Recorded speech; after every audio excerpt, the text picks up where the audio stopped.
Hello, in this video I'm gonna tell you 2 ways to fix lag and hang issues in Samsung Galaxy A15 5G. Go in settings, scroll down, go in about phone, again scroll down, go in software information. Here you can see build number. Tap 7 times on build number. As you can see, my developer mode has been enabled.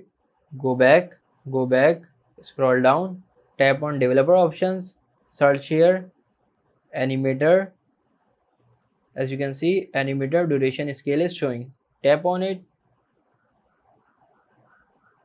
scroll down. Here window animation scale, transition animation scale and animator duration scale, turn off both three like this.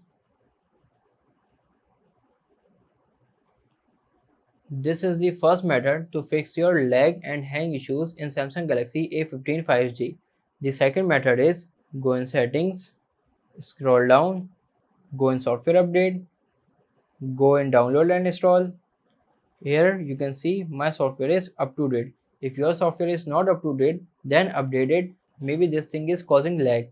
If this video helps you, please like this video and subscribe the channel for more information.